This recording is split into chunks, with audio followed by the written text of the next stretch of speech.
Er, the Sunday morning sun warmed the peaceful neighborhood of Pine Grove as Dr. Michelle Thompson gathered Emma's park essentials.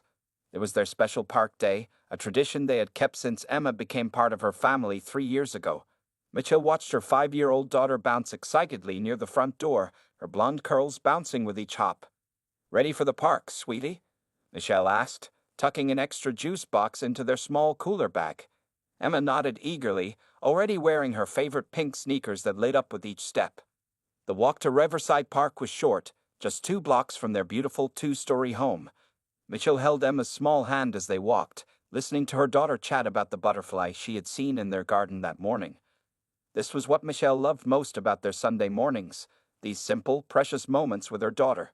The playground came into view, and Emma's eyes lit up at the sight of the newly installed swing set. The park was quiet at this hour, with only a few other families enjoying the pleasant weather. Mitchell recognized most of them. They were regulars like herself. There was old Mr. Johnson walking his golden retriever, Mrs. Martinez with her twins on the slide, and a few new faces she hadn't seen before. "Can we go on the swings first, Mommy?" Emma asked, her blue eyes sparkling with excitement. Mitchell smiled, remembering how far they had come. When Emma first arrived at age 2, she had been so shy and uncertain, a normal reaction for a child who had moved between 3 foster homes. Now, at 5, she was confident and full of joy. They found an empty swing, and Michelle carefully helped Emma onto the seat. She started pushing gently, smiling as Emma's giggles filled the air.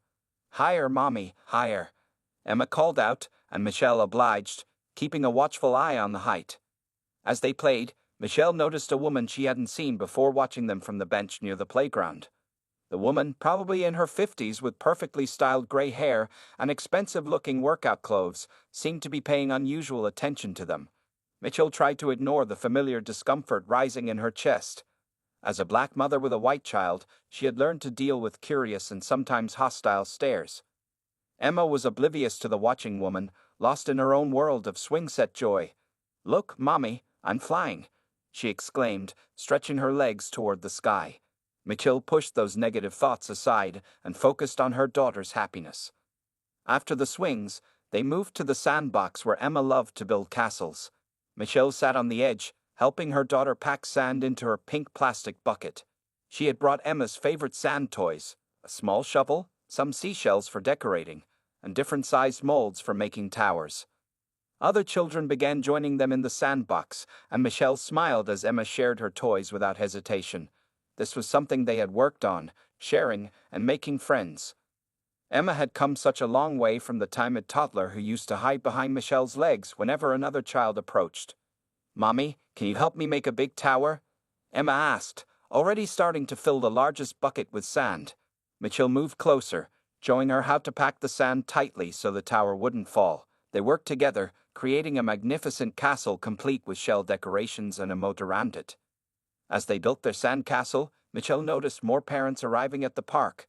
Some waved hello. They knew Michelle and Emma from previous weekends. Dr. Thompson was well known in the community, not just as the kind pediatrician from Pine Grove Medical Center, but as an active member of the PTA at Emma's press school. The morning was perfect. The weather was just right. Emma was having fun, and Michelle felt blessed watching her daughter play. She took out her phone to snap a few pictures of Emma proudly showing off their sandcastle.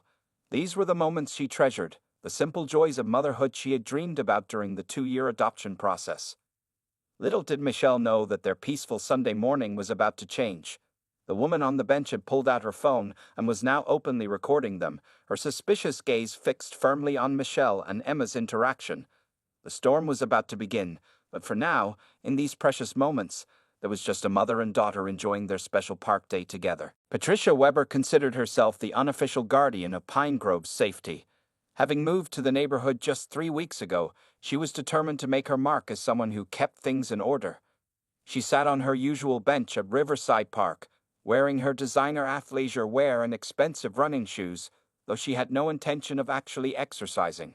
Her morning had been uneventful until she noticed Dr. Michelle Thompson and Emma arrive at the park. Patricia's eyes narrowed as she watched the pair, her mind immediately jumping to conclusions. In her world, things had to fit into neat, familiar boxes, and this situation didn't match her narrow view of what a family should look like. She pulled out her phone, opened her neighborhood watch group chat, and started typing. Suspicious activity at Riverside Park. African-American woman with a white child. Something doesn't seem right.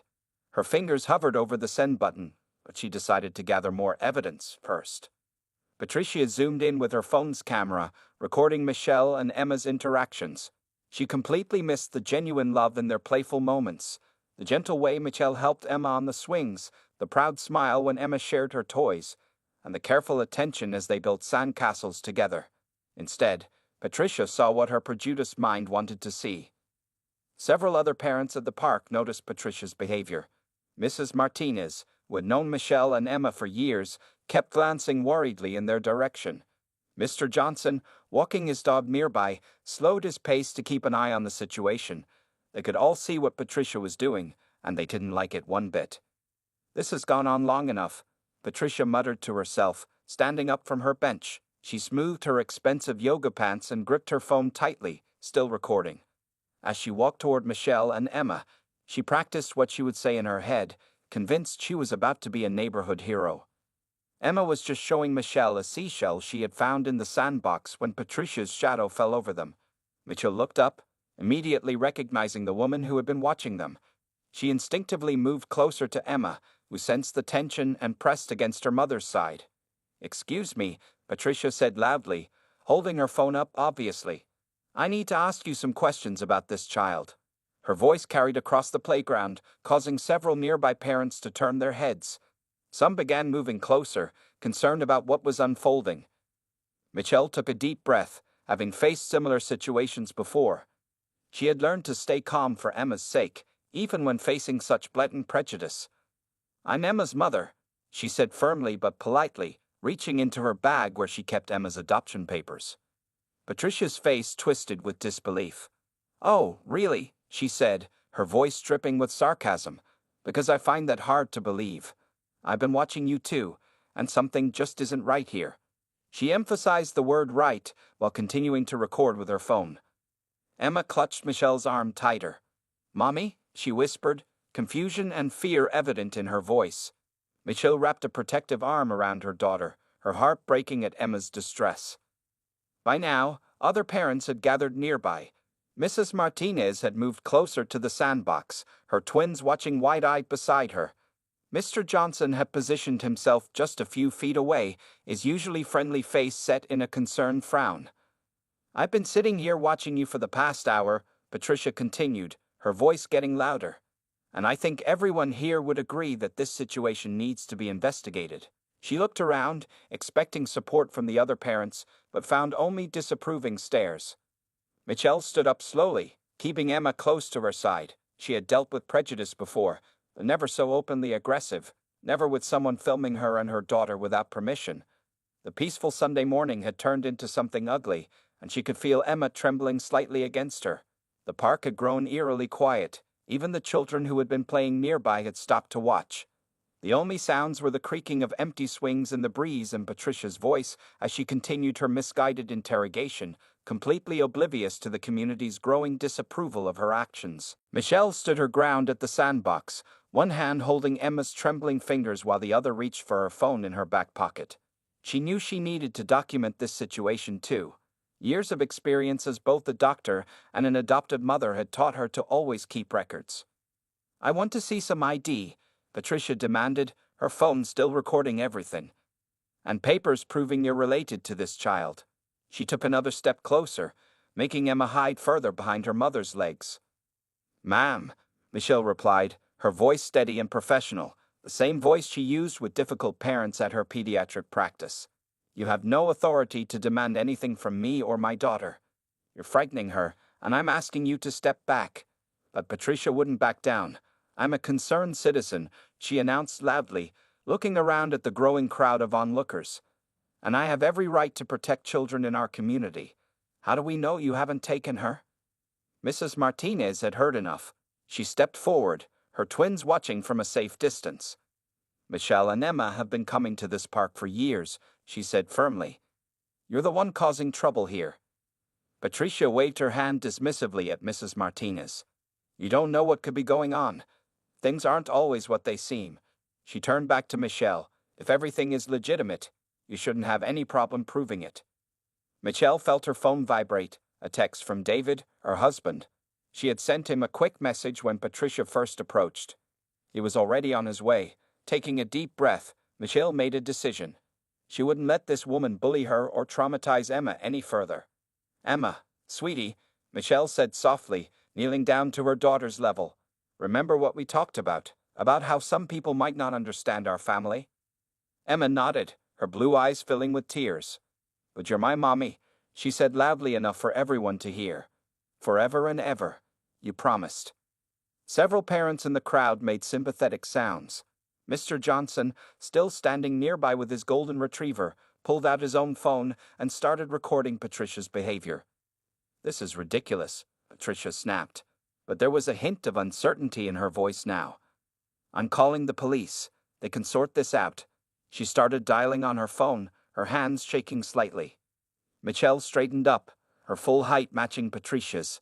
"Yes, please do call the police," she said calmly. "I'd like to file a harassment complaint, and I'm sure they'd be interested in why you're filming a minor without parental consent." Patricia's face reddened, but she pressed on with her call. "Yes, hello? I'm at Riverside Park, and there's a suspicious situation with a child." Her voice trailed off as she walked a few steps away to continue her conversation. More parents had gathered now, forming a protective circle around Michelle and Emma. A teenager on a skateboard rolled past, shooting a disgusted look at Patricia. "My moms get this kind of thing too," he said to Michelle. "It's messed up." Emma tugged at Michelle's shirt. "Can we go home, Mommy?" she asked quietly. "I don't like the angry lady." Michelle's heart ached at her daughter's distress, but she knew they needed to stay. Running away would only make things worse and might traumatize Emma even more. Instead, she sat down on a nearby bench, pulling Emma onto her lap. "We're going to stay right here, sweetheart," she said softly. "Daddy's on his way, and we're going to show that lady that we don't run away when people are unkind. Remember what we say about being brave." Emma nodded against her mother's shoulder. "Being brave doesn't mean you're not scared," she recited. "It means doing the right thing even when you are scared." The other parents had formed a barrier between them and Patricia, who was still on the phone with the police. Mrs. Martinez sat down next to Michelle, her twins following suit. "The police will be here soon," Mrs. Martinez said quietly, "and we're all staying right here with you. No one gets to treat our neighborhood families like this." Michelle felt tears prick at her eyes, touched by the show of support. She could hear Patricia's voice rising and falling as she tried to convince the police of wrongdoing, but somehow, surrounded by neighbors who knew the truth, it didn't seem quite as threatening anymore. The sound of approaching sirens filled the air at Riverside Park. Patricia stood near the park entrance, waving her arms to flag down the police cars. She had a satisfied look on her face, certain she was about to be proven right. 2 police cruisers pulled up to the park, their lights flashing but sirens now silent. Officer Sarah Chen and Officer Marcus Rodriguez stepped out of the first car, while Officers Thompson and Walker emerged from the second. They took in the scene, a large group of concerned parents, a woman frantically waving them over, and a mother holding her crying child on a bench. "I'm the one who called," Patricia announced loudly, rushing toward the officers. "I've been recording everything. This woman," she pointed accusingly at Michelle, "has a child that clearly isn't hers." Officer Chen, a veteran of the force and herself an adoptive parent, shared a knowing look with her partner. They had handled similar calls before. "Ma'am," Officer Chen said calmly, "please lower your voice and stop pointing. We'll sort this out." Just then, a silver Tesla pulled up to the park, and David Thompson jumped out. He was still wearing his business suit from the meeting he'd left early. "Michelle, Emma," he called out, jogging toward his family. Emma's face lit up at the sight of her father. "Daddy," Emma called out, running to meet him. David scooped her up in his arms, and she buried her face in his neck. He walked over to Michelle, placing a protective arm around her shoulders.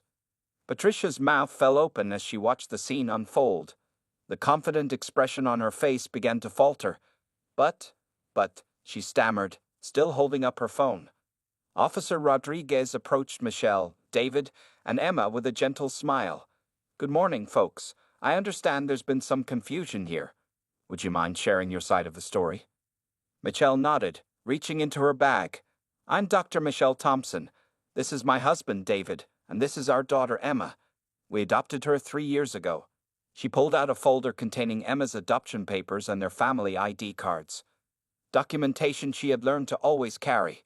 Officer Chen reviewed the papers while Officer Rodriguez took statements from the surrounding parents who had witnessed everything. Mrs. Martinez showed the officers her own phone recording of Patricia's harassment, and Mr. Johnson provided his footage as well. "My mommy is the best mommy," Emma announced suddenly from her father's arms, loud enough for everyone to hear. "She makes me chicken soup when I'm sick and reads me 3 stories at bedtime." The angry lady was being mean to her. Patricia's face had turned pale as she watched the situation unravel. Officer Thompson approached her, notepad in hand. "Ma'am, I need to speak with you about a few things. First, recording a minor without parental consent is a serious issue. Second, we need to discuss the false report you made to emergency services." I was just trying to protect." Patricia's voice trailed off as she finally began to realize the gravity of her actions. Several parents had their phones out now, recording Patricia's interaction with the police. Someone in the crowd mentioned social media, and another person brought up the local news station. David hugged his family close. "Are you both okay?" he asked softly. Mitchell nodded, but he could feel her trembling slightly. Emma had calmed down but kept a watchful eye on Patricia. Officer Chen returned their documents and addressed the family. "Dr. Thompson, would you like to press charges for harassment? We have multiple witnesses and video evidence of the incident." Michelle looked at Patricia, who was now sitting on a park bench, head in her hands as Officer Thompson continued taking her statement. The woman's designer athleisure wear and expensive phone suddenly seemed less impressive as she faced the consequences of her actions. "Yes," Michelle said firmly. "Not just for us, but for every other family that doesn't fit someone's narrow view of what a family should look like. This has to stop." The gathering crowd of parents murmured in agreement. Some shared their own stories of facing prejudice and discrimination. A young mother with blue hair approached Michelle. "Thank you for standing up. My wife and I are starting the adoption process, and seeing you handle this with such grace gives us courage." As the police continued their work, the park's atmosphere began to shift. What had started as a scene of ugly prejudice was transforming into a moment of community solidarity. Emma, feeling safer now, asked to get down from her father's arms and returned to the sandbox. Her parents watched as several other children joined her, their parents standing guard nearby, all of them united against intolerance. Officer Sarah Chen sat in her patrol car, typing up the initial report while her partner, Officer Rodriguez, continued gathering statements from witnesses. She paused her typing to watch the Thompson family through the windshield, noting how natural and loving their interactions were.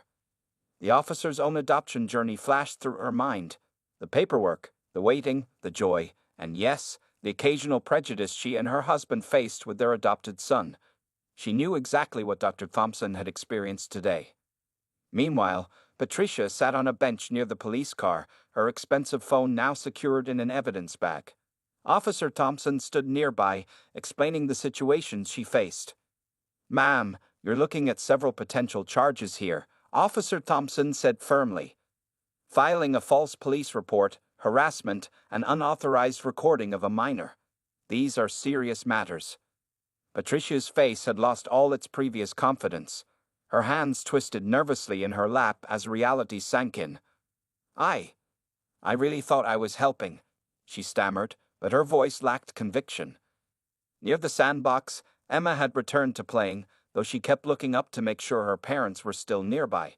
Michelle and David sat on a bench watching her, their hands clasped together. Other parents had formed a protective circle around the area, their children playing alongside Emma.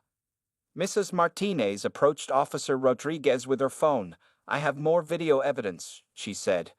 The way she was following them around the park before confronting them, it was clearly harassment. The teenager who had mentioned his 2 moms earlier came back with his mothers. Both women hugged Michelle, understanding in their eyes. "We're from the Pine Grove LGBTQ+ family support group," one of them explained. "We'd love for your family to join us." Officer Chen finished her preliminary report and stepped out of the car. She walked over to Patricia first. "Ms. Weber, we need you to come down to the station to complete your statement." Please understand that what you did today was not just wrong legally, it caused real harm to a child and her family.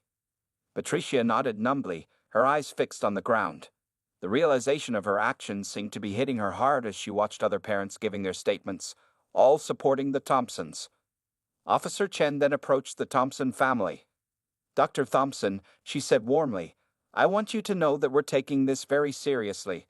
As an adoptive parent myself, I understand the challenges our families face." Emma looked up at the officer with curious eyes. "You have an adopted kid too?" she asked, some of her natural brightness returning. Officer Chen smiled and pulled out her phone, showing Emma a photo of her family. "That's my son, Tyler. He joined our family 2 years ago." Emma's face lit up. "Just like me, I joined my family 3 years ago." She turned to her parents. "Mommy, Daddy, can we have a playdate with Tyler?" The adults laughed softly at Emma's resilience, her ability to find friendship even in this difficult moment. Michelle wiped away a tear, touched by her daughter's spirit. Mr. Johnson, who had been quietly observing while holding his dog's leash, stepped forward. "I'm on the neighborhood council," he said. "We're having a meeting next week about community safety. I think this incident needs to be discussed." Other parents began sharing ideas too. Someone suggested a family diversity awareness day in the park. Another parent, a local teacher, offered to organize educational sessions about modern families at the community center. Officer Rodriguez finished gathering statements and joined his partner. "We have more than enough evidence," he said quietly to Officer Chen. "Multiple witnesses, video recordings, and clear documentation of harassment." Patricia was escorted to the second police car, all her previous self-righteousness gone. As she was about to get in, she turned back to look at the Thompson family. The sight of Emma happily playing in the sandbox, protected by a community that understood love doesn't follow a single pattern, seemed to finally break through her prejudice. "I'm sorry," she said softly, but her words were carried away by the breeze. The damage was done, but perhaps some learning had begun. The first signs of positive change were already visible. Parents were exchanging phone numbers, planning playdates, and discussing ways to make their community more inclusive. What had started as an ugly incident of prejudice was transforming into a moment of community education and growth. By Monday morning, videos of the park incident had spread across social media like wildfire. The local Pine Grove community Facebook group was filled with posts supporting the Thompson family and condemning Patricia's actions. Parents who had witnessed the event shared their recordings, each clip showing a different angle of Patricia's harassment and the community's response. Sarah Martinez, one of the witness parents, had posted her video with the caption, "This is not what our community stands for. Watch how this woman harassed a local doctor and her daughter at our park. #stop the hat, #FamilyUsLove." The video quickly gathered thousands of views and shares. Local news stations picked up the story, and by lunchtime, reporters were gathering outside Pine Grove Medical Center, where Michelle worked as a pediatrician.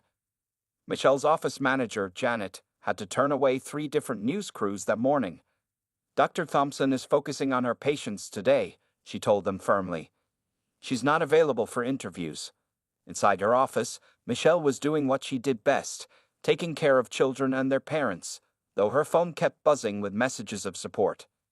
Meanwhile, at Patricia's workplace, the situation was very different. Patricia worked as a real estate agent at Luxury Homes Realty, and her face had been clearly visible in all the viral videos. The company's social media accounts were flooded with angry comments. By noon, Luxury Homes Realty released a statement on their social media platforms. "We have been made aware of the disturbing incident involving one of our agents. This behavior does not reflect our company's values of inclusivity and respect. Effective immediately, Patricia Weber has been placed on administrative leave pending investigation." At Emma's press school, the teachers held a special circle time to talk about different kinds of families. Emma's teacher, Ms. Clark, read a book called Love Makes a Family and led a discussion about how families come in all shapes, sizes, and colors. "Emma's mommy is the best doctor ever," announced one of Emma's classmates. "She gave me a Spider-Man Band-Aid when I was sick." Other children chimed in with their own stories about Dr. Thompson, and Emma beamed with pride. The local parenting groups on social media were particularly active. A mother named Rachel Chen, who ran the Pine Grove Parents Association, created an event page for a family diversity celebration to be held at Riverside Park the following weekend. "Let's show our community what real family values look like," Rachel wrote in the event description. "All families welcome. Let's fill the park with love and support." Within hours, hundreds of people had marked themselves as attending. David Thompson's law firm also released a statement supporting their partner and his family. The firm announced they would be offering free legal consultations to families facing discrimination, and David would be heading the initiative. Local businesses around Pine Grove began putting up signs in their windows. "All families welcome here," and "Love Makes a Family" posters appeared in shop after shop. The owner of the popular ice cream parlor where Emma loved to get her favorite strawberry cone put up a special sign: "Free ice cream for all families this weekend. #PineGroveAlove." At the police station, officers Chen and Rodriguez were completing their report. The evidence was overwhelming: multiple videos, witness statements, and Patricia's own recorded admission of calling the police without cause. The district attorney's office had already expressed interest in the case. Back at home that evening, Michelle and David sat at their kitchen table after Emma had gone to bed, reading through the hundreds of supportive messages they'd received. Michelle's eyes filled with tears as she read a particularly touching email from another adoptive mother. "Dear Dr. Thompson, watching you stand strong for your daughter today gave me courage. My husband and I are white parents to a beautiful black daughter, and we face similar prejudice. Thank you for showing us how to handle these situations with grace and dignity. You've inspired our whole community." David reached across the table and squeezed his wife's hand. "Look at this," he said, showing her his phone. The local news website's headline read, "Pine Grove Stands United. Community Rallies Behind Family After Racial Profiling Incident." The article included quotes from their neighbors, photos of the supportive signs appearing around town, and details about the upcoming family diversity celebration. What had started as an ugly incident of prejudice had transformed into a powerful movement of community support and education. As they got ready for bed that night, they could hear Emma talking in her sleep. "My family is love," she mumbled, cuddling her favorite teddy bear. Those simple words from their daughter summed up everything they had been fighting for. A week after the park incident, Patricia Weber sat alone in her living room, staring at the pile of papers on her coffee table. Her life had changed dramatically in just 7 days. The police had charged her with filing a false report and harassment. Her real estate license was under review, and her face had become known across social media as Park Karen. The morning newspaper lay unopened on her table. She already knew what it would say. The story had made it to national news. Her phone kept buzzing with messages from her adult children, who were horrified by her actions. Her daughter in Seattle had called crying, asking how her mother could do something so terrible. Meanwhile, across town at the Pine Grove Community Center, a different scene was unfolding. Michelle Thompson stood at a podium, addressing a packed room of community members, reporters, and local officials. The town had organized a special meeting to discuss racial profiling and family diversity. "What happened to my family in the park happens to many families every day," Michelle said, her voice clear and strong. "But what makes our story different is how our community responded. You stood with us. You showed that love doesn't have to look a certain way." Emma sat in the front row between David and Mrs. Martinez, coloring in a picture book about different types of families. She looked up occasionally to wave at her mother, completely recovered from the incident thanks to the overwhelming support they'd received. Officer Sarah Chen took the podium next. "As a police officer and an adoptive parent, I've seen both sides of this issue," she explained. "We're implementing new training programs for all our officers about family diversity and racial sensitivity. What happened at the park will not happen again on our watch." The meeting room erupted in applause. Local businesses had donated food and drinks, and the walls were decorated with children's drawings of their families. All different, all special, all made with love. Back at her house, Patricia picked up her phone and opened her email. There was a message from her therapist confirming their next session. After her arrest, the court had ordered her to attend diversity training and counseling. At first, she had been angry about it, but now, after a week of reflecting on her actions, she was starting to understand. She clicked on a link someone had sent her to an article about transracial adoption. For the first time, she began to read with an open mind instead of judgment. The stories of families like the Thompsons started to make sense to her. She thought about Emma's scared face in the park and felt deep shame. At the community center, the meeting continued with more speakers. A teenage boy stood up to talk about growing up with two moms. A father spoke about adopting his son from China. An elderly woman shared her story of being a black child adopted by white parents in the 1960s. David Thompson took his turn at the podium. As a lawyer, I understand the importance of justice, he said. But as a father, I understand the importance of education and change. That's why we're starting a new program at our firm to help families facing discrimination. The local news cameras recorded everything. Reporter Lisa Chen, no relation to Officer Chen, took notes for her feature story titled, How One Family's Park Day Changed a Community. Her article would later win a local journalism award for its sensitive coverage of family diversity issues. After the meeting, families gathered in small groups, sharing stories and contact information. The Pine Grove Family Diversity Support Group had gained 50 new members. They planned monthly meetups at the park where the incident had happened, turning a place of bad memories into one of community and acceptance. Emma tugged at her mother's sleeve. "Mommy, can we get ice cream? The shop has the rainbow flags now." She pointed to the ice cream parlor across the street, which had joined other local businesses in displaying Pride and Ally flags. Michelle smiled and took her daughter's hand. As they walked to the ice cream shop, 3 different people stopped to tell them how the park incident had opened their eyes about family diversity. Emma proudly told each person, "My mommy and daddy picked me because of love." The day ended with a surprise announcement from the mayor. Pine Grove would host its first Family Diversity Festival in the spring. The planning committee would include Michelle Thompson, Officer Chen, and representatives from various family advocacy groups. As the sun set on another day in Pine Grove, the community had changed. One person's prejudice had sparked a movement of understanding and acceptance. And somewhere in her quiet living room, Patricia Weber was finally beginning to learn what family really means. 3 months had passed since the park incident. Spring had arrived in Pine Grove, bringing new flowers to Riverside Park and new changes to the community. The park where everything had started now looked different. A colorful All Families Welcome sign stood near the entrance, and the playground had been updated to be more accessible for children with disabilities. On this particular Saturday morning, Michelle Thompson stood at the park's entrance, watching families arrive for the first Pine Grove Family Diversity Festival. As head of the organizing committee, she felt proud seeing her vision come to life. Booths lined the walking paths, offering information about adoption, support groups, and community resources.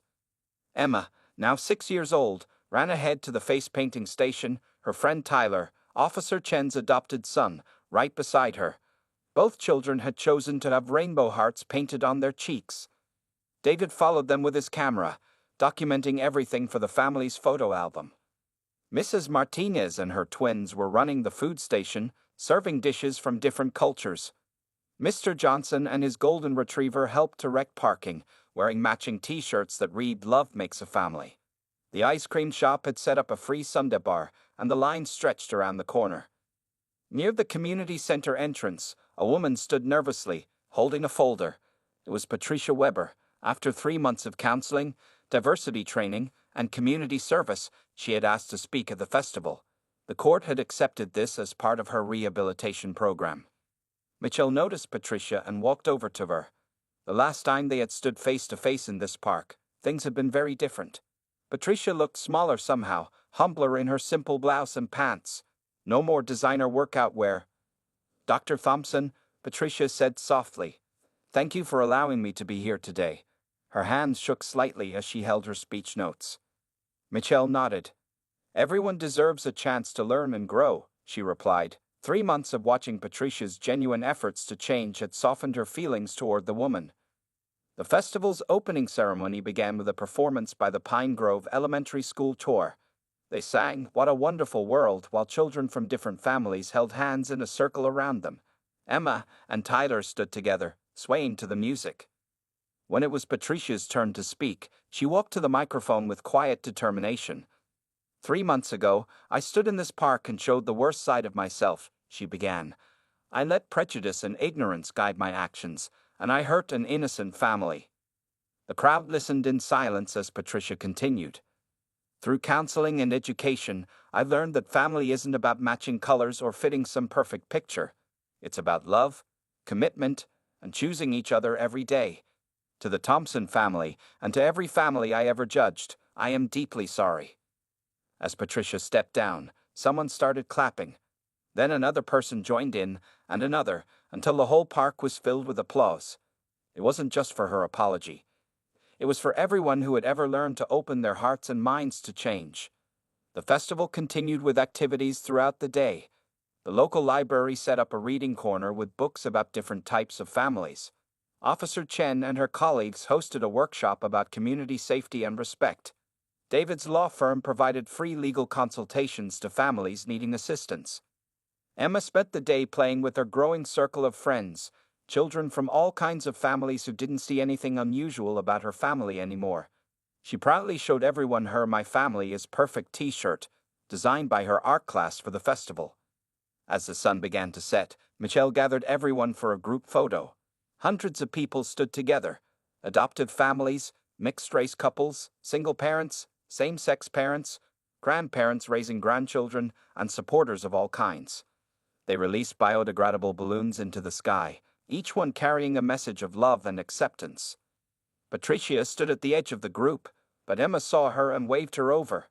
"Come on," the little girl called out. "You're part of our community too now." Later that night, as Michelle tucked Emma into bed, her daughter asked a question that showed just how much things had changed. "Mommy, can we invite Ms. Patricia to my birthday party next month? She looked lonely, and you said everyone needs a chance to learn about love." Michelle hugged her daughter tight, amazed by her capacity for forgiveness. The incident that could have taught Emma about hate had instead taught her about compassion, growth, and the power of community to heal old wounds. As she turned out Emma's light, Michelle smiled. Their family story, which had started with love, faced prejudice with courage, and ended with forgiveness, had helped transform their entire community. In the end, love really did make a family, in all its beautiful, diverse forms.